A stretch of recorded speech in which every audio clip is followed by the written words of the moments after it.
حضرت یوسف علیہ السلام کو ان کے سارے بھائی لے کر گئے، چلو، اور جنگل میں لے گئے اور سب نے صلاح کر کے یوسف کو کنویں میں پھینک دیا،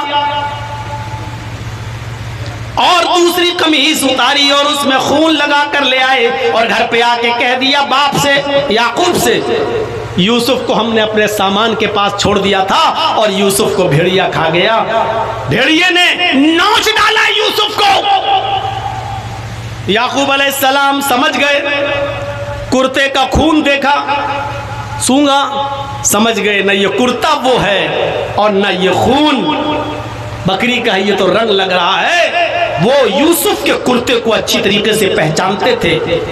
ان لوگوں نے، بھائیوں نے یوسف کو جب پھینکا تو کرتے سمیت پھینکا، لیکن جب کنویں میں پھینک دیے تو بعد میں یاد آیا کہ اب باپ کو ثبوت کیا دیں گے، تو ایک دوسری قمیص، دوسرا کپڑا اسی رنگ کا خرید کے اس میں رنگ لگا لائے، کلر لگا لائے، بدمن کذب، جھوٹا خون لگا لائے اور اپنے باپ کو پیش کیا، لیکن باپ نے کچھ نہیں کہا۔ وہ سمجھ گئے نہ قمیض وہ ہے نہ خون اصلی ہے، لیکن بیٹوں سے کچھ نہیں کہا، صبر کرتے رہے، صبر کرتے رہے اور اپنے بیٹے کے لیے دعا مانگتے رہے۔ اور ادھر حال یہ ہوا کہ یوسف علیہ السلام کو ایک قافلہ آیا، اس کو پانی نکالنا تھا، کنویں میں اس نے ڈول ڈالا اور جب کھینچا تو یوسف علیہ السلام اسی ڈول میں بیٹھ گئے۔ جب کھینچا تو بھاری لگا، بہرحال کھینچ کر نکالا گیا تو دیکھا کہ یوسف ہے، لڑکا ہے، تو خوش ہو گئے یہ قافلے والے اور کہنے لگے بشرا ھذا غلام، خوشی ہو، ہمیں تو فری فنڈ میں ایک غلام مل گیا، چلو اس کو بازار میں بیچ دیں گے، کچھ قیمت مل جائے گی۔ جلدی جلدی وہ اس کو لے کر مصر کے بازار میں پہنچے۔ خوبصورت تھے یوسف علیہ السلام، چھوٹے تھے لیکن بڑے خوبصورت تھے، اور مصر کے بازار میں بیچ دیے گئے اور بادشاہ کے گھر تک پہنچ گئے۔ بادشاہ مصر نے خرید لیا، بہت سستے میں خریدا، وَشَرَوْهُ بِثَمَنٍ بَخْسٍ دَرَاهِمَ مَعْدُودَةٍ۔ چوری کا کوئی موبائل ہو، اگر مجھے چوری کا موبائل مل جائے چاہے اس کی قیمت 1 لاکھ ہو تو جلدی سے اس کو بیچنے کی قیمت، ارے لا یار 10,000 دے دے، لے لے یار، تو 1 لاکھ کی چیز 10,000 میں، ابھی جو 10,000 مل رہے وہ بھی کہیں پکڑے گئے تو وہ بھی نہیں ملیں گے، تو یہ لڑکا ہاتھ لگ گیا، کوئی اصلی مالک نہ آ جائے ورنہ لڑکا لے جائے گا چھین کے، اس لیے جو مل رہا ہے لے لو۔ چند درہموں میں یوسف کو بیچ دیا گیا۔ یوسف علیہ السلام جب بادشاہ مصر کے گھر میں آئے تو بیوی ان کی دیکھی تو دیکھتی رہ گئی، بڑے خوبصورت ہیں یوسف لیکن چھوٹے ہیں، وہ ان کا خیال رکھنے لگی، کھلانے لگی، پلانے لگی، بڑا کرنے لگی۔ یوسف جیسے جیسے بڑے ہوتے گئے ان کی خوبصورتی بھی ویسے ویسے بڑھتی گئی۔ حالانکہ ہوتا الٹا ہے، بچہ چھوٹے پن میں خوبصورت ہوتا، بڑا ہوتا جاتا ہے تو خوبصورتی کم ہوتی جاتی ہے، لیکن یوسف کے ساتھ الٹا ہوا۔ یوسف جیسے جیسے بڑے ہوتے جا رہے ہیں خوبصورتی بڑھتی جا رہی ہے، اور جب جوان ہو گئے تو بادشاہ مصر کی بیوی ہی ان کی اوپر مر مٹی، بادشاہ کی بیوی فریفتہ ہو گئی، برگلانے لگی، بہکانے لگی، لیکن یوسف ہاتھ نہیں آئے۔ ایک دن کہنے لگی چلو اندر چلو، تم سے بہت ضروری کام ہے۔ سوچا یہ ہماری مالکن ہے، چلو کیا کام ہوگا۔ وہ اندر لے گئی، یہ دروازہ بند، آگے لے گئی وہ دوسرا دروازہ بند، پھر ایک اور کمرے میں لے گئی، اس کا دروازہ بند، پھر ایک اور کمرے میں لے گئی، اس کا دروازہ بند، کئی دروازوں کے اندر لے گئی۔ غلقت الابواب، قرآن میں جمع استعمال ہوا ہے، اس نے سارے دروازے بند کر دیے، اس کا مطلب ایک دروازہ نہیں تھا، کئی دروازے تھے، اس نے سارے دروازے بند کر دیے تاکہ بھاگ نہ پائیں یوسف۔ اور جیسی وہاں پہنچتی ہے بند کمرے میں، وہیں کہنے لگتی ہے یوسف آ جاؤ، کتنے زمانے سے ہم تمہارے بالغ ہونے کا انتظار کر رہے ہیں، تمہارے بڑے ہونے کا انتظار کر رہے ہیں، اے یوسف آؤ، میری پیاس بجھاؤ، آؤ مجھ سے ملو۔ یوسف علیہ السلام نے فرمایا معاذ اللہ، اللہ کی پناہ، میں یہ کام نہیں کر سکتا۔ اس کو جنون، کیسے نہیں کرو گے، ادھر آؤ۔ یوسف بھاگے، پہلا دروازہ کھولنے میں کامیاب، وہ بھی بھاگ رہی ہے۔ یوسف نے دوسرا دروازہ کھولا، اس میں بھی کامیاب، تیسرا دروازہ کھولا